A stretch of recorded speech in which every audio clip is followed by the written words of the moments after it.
Hey guys, and welcome to another episode in our digital classroom series about how did I shoot this one? And today it's all about a location shoot with Nadine.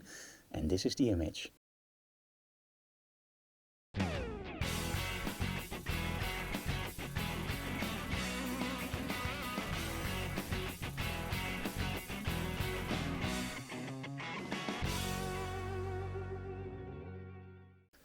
So during our workshops on location in Emmeloord, there is this huge challenge. As photographers, we love to shoot on great locations, right? But where do you find those great locations? We're willing to fly for it, right? Or travel long miles. But did you know that most locations can actually be found next to your home, your studio, or even in your town?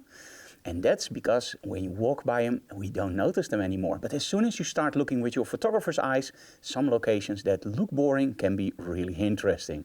And that's what this workshop is all about. But first, some information. When we shoot during a workshop with strobes outside, we can't use something called HSS or ETTL. Now, ETTL I don't use a lot because we mostly shoot manual with the light meter. But HSS can be really interesting outside. Now, when you don't shoot with HSS, you are limited to a shutter speed of 1/125th of a second. That has to do with your X-sync or your second shutter curtain. Now, because we're doing a workshop, we are limited to that 1/125th of a second. And that's because if you want to shoot HSS, you need a special commander for each different camera. And in this workshop, for example, we have somebody shooting with a Fuji, somebody shooting with a Sony, and somebody shooting with a Pentax. And it means that those people couldn't do HSS. So we decided for the workshops to use the so-called dumb triggers. Now those triggers, they just trigger the strobe and they work on all systems. So that means that we are limited to our shutter speed of 1/125th. Now in the past you had to use very, very large strobes on location. And well, because you're limited to 1/125th, that also means that you're often, well, limited to f/16, f/22. So you get a lot of depth of field. This is where HSS really shines, because now you can shoot on very high shutter speeds on 2.8. But hey, we have that limitation, so how do we solve it? Well, I'm shooting with a GT200 on location today. Now, one of the things that the first you have to look for in your strobes is how is the light emitted from the strobe. Now, when you look at the GT200, you can see that it uses a Fresnel lens. When we look at our GT250, for example, you can see that it uses a round strobe. Now, believe it or not, the 250 has less output than the 200. So that means that on location, we prefer to use the 200. But even with the 200 on full power in the bright sun, you're still not hitting f/16 or f/22 if you take a little bit of a distance from your model. So you need something else. You need something to amplify your light output.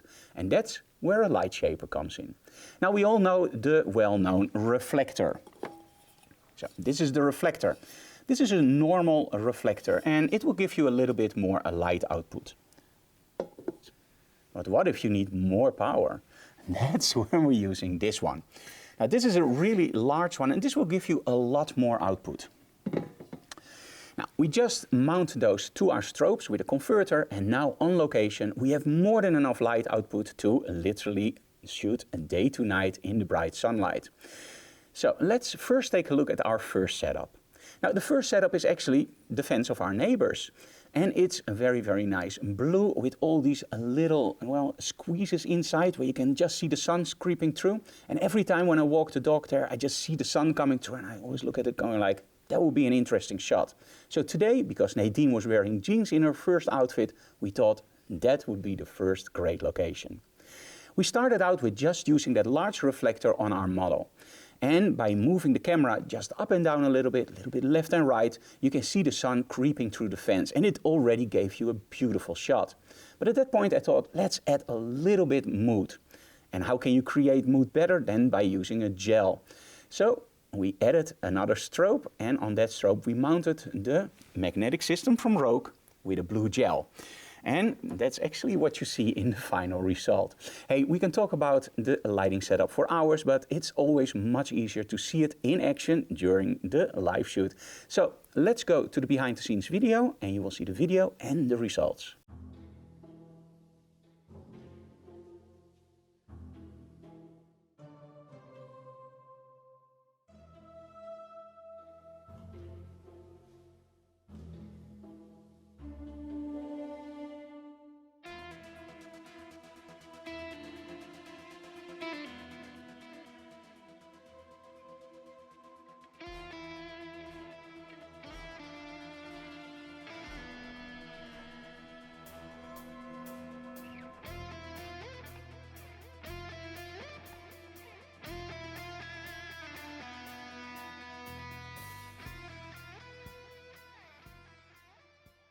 So as you can see, location next to our studio, pretty great shots, right? And of course, great styling by Nadine.